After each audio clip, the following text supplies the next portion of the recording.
नमस्कार दोस्तों, welcome to trade and invest. मैं हूं राजेश कुमार और आज मैं बात करने वाला हूं आईडीएफसी फर्स्ट बैंक के ऊपर। दोस्तों, रिसेंट कल मार्केट बंद होने के बाद इस बैंक के ऊपर दो न्यूज आए और दोनों न्यूज सुनने में तो ऐसा लगता है कि बहुत ज्यादा नेगेटिव है, लेकिन उसी को हम डिटेल में पढ़ने का ट्राई करेंगे कि क्या वो सच में नेगेटिव है या सिर्फ सुनने में नेगेटिव लग रहा है। तो पहले मैं आपको चार्ट दिखाता हूँ। इसने हाई लगाया था लगभग 100 रुपीज का, एक्जैक्टली 100 रुपीज का हाई लगाया था। उसके बाद से कंटिन्यूसली हमको नीचे हुआ नजर आया। वहां से इसने लो लगाया 80 का, जहां पे इसका पहले सपोर्ट भी था। वहां से लो लगाने के बाद फिर से हम देख सकते हैं कि इसने एक अप ट्रेंड हल्का सा स्टार्ट किया था। और आप देख सकते हैं कि कल के दिन में, यानी हम ये एक्चुअली 1 वीक का है, ये जो वीक चल रहा है उसमें शेयर में काफी अच्छा खासा खरीदारी है। आप यहाँ पे देख सकते हैं वॉल्यूम काफी हाई है, देख सकते हैं वॉल्यूम काफी हाई है। लेकिन कैंडल जो है ये हमको एक ऊपर से हमको एक प्रेशर बनता हुआ आ रहा है नीचे की तरफ। मैं इसको जूम करके आपको दिखाता हूँ, आपको क्लियर हो जाएगा। आप देख सकते हैं प्राइस पहले यहाँ पे खुला, यहाँ से फिर ऊपर गया। ऊपर जाने के बाद फिर से वो काफी नीचे आ गया। यानी यहाँ से लोगों ने ऊपर से 91 पहुंचने के बाद लोगों ने फिर से बेचना शुरू किया और बेचते बेचते वापस आज 87 पे आ चुका है। और आप देख सकते हैं कि 87 पे आया, तो आज के दिन में ही जब मैं वीडियो बना रहा हूँ तो लगभग जो स्टॉक है 3% डाउन है। तो ये 3% डाउन होने का रीजन क्या है, अब उसको हम डिटेल में डिस्कस कर लेते हैं। तो पहला न्यूज तो ये निकल के आया था कि जो वार्बक पिंकस बोल के जो कंपनी है जिसने इस आईडीएफसी फर्स्ट बैंक में इन्वेस्ट किया था, वो लोग अपना स्टेक बेच रहे हैं। तो कितना स्टेक सेल कर रहे हैं, तो 1.27% वो लोग स्टेक सेल कर रहे हैं, जो कि पहले उनके पास 7% हुआ करता था या 9% हुआ करता था। तो सेल करते करते वो लोग धीरे धीरे प्रॉफिट बुकिंग कर रहे हैं।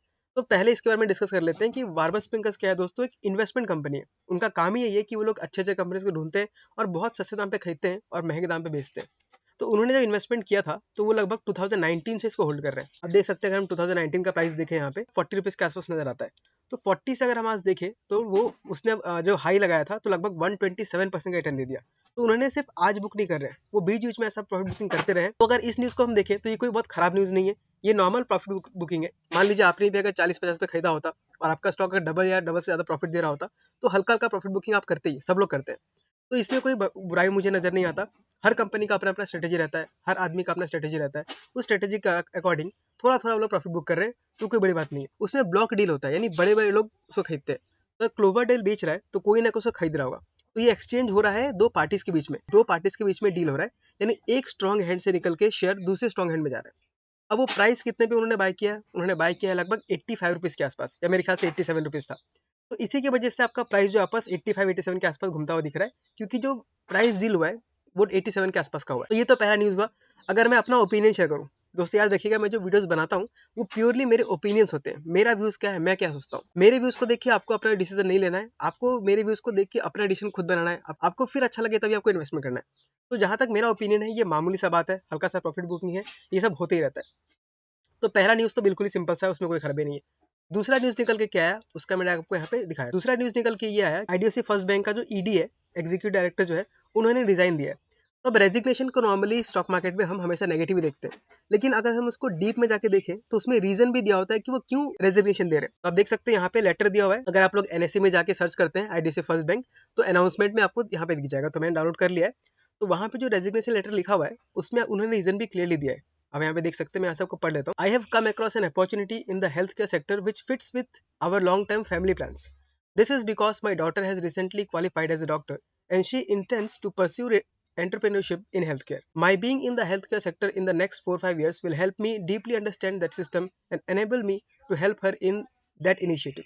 मतलब क्या है, इनकी बेटी ने है, जो इनकी बेटी है जो ईडी है, उनकी बेटी ने अभी recently doctor as a doctor qualify किया है और वो उसी में कुछ बिजनेस स्टार्ट करना चाहती है।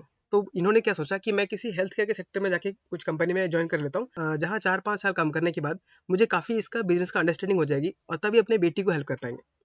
फर्दर इन्होंने ये भी कहा है कि इनका एज लगभग 50s भी आ चुका है, आप देख सकते हैं। In my mid 50s and this is the stage where my children are going overseas for education and with upcoming life stage expenses of children, the opportunity I am exploring has higher compensation which would be useful for me in this life stage. Considering the above with my permission, I would like to take up this opportunity. अब reason देख सकते हैं, उनका pure family के लिए उनका reason है। एक तो उनका एज काफी ज्यादा हो चुका है, प्लस उनको अगर अपॉर्चुनिटी मिल रहा है कि अपने बच्चों के साथ हेल्प कर सके, उनके बच्चे अगर बाहर पढ़ने जाएंगे, तो उसलिए ये बैंक को छोड़कर वो किसी ऐसे सेक्टर में जाना चाहते हैं जो हेल्थ से रिलेटेड है। तो आप देख सकते हैं कि वो जो रेजिग्नेशन है वो एकदम रीजन बिल्कुल ही जस्टिफाई कर रहा है, कोई इसमें खराब बात नहीं है। हर आदमी के पास अपना डिसीजन लेने का हक होना चाहिए कि वो अपने फैमिली के साथ जाना चाहते हैं या बैंक के साथ जाना चाहते हैं। बाद में उन्होंने ये भी मेंशन किया है कि बैंक का जो भी काम है बहुत स्टेबल है, काफी प्रॉफिटेबल है, और उनके जाने के बाद जो उनका जो भी काम था वो काम को कैसे डिस्ट्रीब्यूट किया जाएगा वो सब भी इन्होंने नीचे लिख के रखा है। तो आप वहां जाके खुद से पढ़ सकते हैं, इसमें कोई मुझे बुराई नजर नहीं आती है। तो जहां तक मैं देखूं तो इन दोनों न्यूज में ही शॉर्ट टर्म में ऑफकोर्स आपको स्टॉक में थोड़ा डाउन ट्रेंड दिखा दे सकता है, 85-80 तक वापस आ सकता है, लेकिन वो मौका होगा हमको उसको और बाय करने के लिए। यहाँ पे सेल नहीं करना, डर के मारे बेचना नहीं है। तो शायद ये वीडियो शाम तक अपलोड हो, मैं अभी जस्ट 9 बजे बना रहा हूँ वीडियो, तो आई होप कि आप डर के मारे बेच नहीं देंगे, डिसीजन खुद लीजिएगा।